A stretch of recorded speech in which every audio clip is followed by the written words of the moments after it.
జగన్ అహంకారం ఇంకా తగ్గలేదని అందుకే ఎంట్రుక కూడా పీకలేరంటూ వ్యాఖ్యానం చేస్తున్నారని తెలుగుదేశం పార్టీ పులివెందుల నేత మద్దూరి వెంకటరామిరెడ్డి అన్నారు. కూటమి ప్రభుత్వం సంక్షేమ పాలన ఒకవైపు, వైకాపాకు నేతల రాజీనామాలు మరోవైపుతో వైఎస్ జగన్ కు మతి భ్రమించిందని పులివెందులలో మీడియాతో మాట్లాడుతూ వ్యాఖ్యలు చేశారు. మధ్యలో ఇదే పదం అంటే నా వెంట్రుక కూడా పెరకలేరు అనే పదాన్ని చాలా సార్లు ఆయన సందర్భానుసారంగా అసందర్భ పేలాపనలు పేలంటాయలు చాలా ఉన్నాయి. నా వెంట్రుక కూడా పెరగలేరంటే అది ఎట్లా ఉంటుంది? మరలా నీకు పదవి పోయినా కూడా తెలివి లేదు అంటే 1 అయిపోయింది 2 అంటాడావు. జగన్మోహన్ రెడ్డి గారు మీకు మతికుందో లేదో, మీ నాయకులకు మతికుందో లేదో, నీది 1 కాదు 2 కాదు. 2011లో నువ్వు పార్టీని స్థాపించినప్పుడు నువ్వు కంటెస్ట్ చేసిన అన్ని స్థానాలు 2-3 మినహా అన్నీ నీకు వచ్చినాయి. ఆ రోజు నీకు అధికారం మాదే, సోనియా గాంధీని తరిమినా వాళ్ళని తరిమినా అని చెప్పి అహంకారంతో మాట్లాడి ఇట్లా మాట్లాడే 2014లో రాష్ట్రం సపరేట్గా ఏర్పడితే ఈ రాష్ట్ర ప్రజలు విఘ్నులు కాబట్టి, చైతన్యవంతులు కాబట్టి, రాజకీయంగా ఏ సందర్భానుసారంగా ఎవరు అధికారంలో ఉంటే ఈ రాష్ట్రం బాగుపడుతుందనే ఆలోచనతో, విజ్ఞతతో ఆ రోజు పరిణితి చెందిన ఓటర్ మహాశయులు 2014లో అనుభవజ్ఞుడు, అన్నీ తెలిసిన వ్యక్తి ఈ రాష్ట్రానికి ముఖ్యమంత్రి అయితే ఈ రాష్ట్రం విడిపోయింది కాబట్టి ఒక గాడిలోకి వస్తుందనే ఆలోచనతో ఆ రోజు నీ పార్టీకి ఓట్లు వేయకుండా కేవలం నీకు 67 సీట్లు ఇచ్చి తెలుగుదేశం పార్టీని అధికారంలో తెచ్చిన ఘనత ఈ రాష్ట్రానికి. 2019లో కేవలం ఒకే ఒక సాగు చంద్రబాబు నాయుడు చూసినాము, ఒక స్థాయికి తీసుకొచ్చినాడు.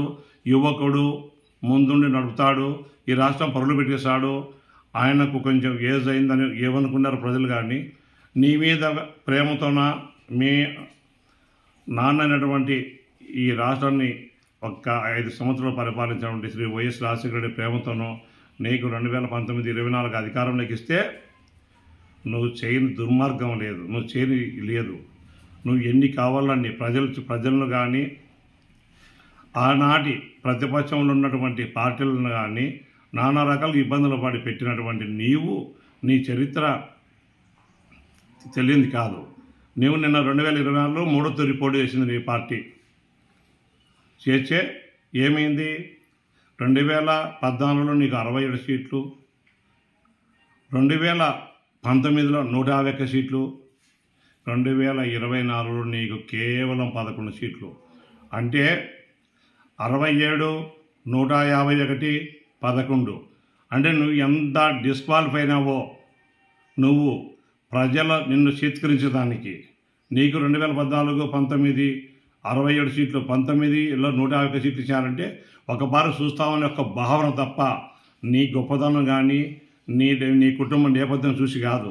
ఒక యువకుడనే ఆలోచనతో నీకు ఇచ్చినారు.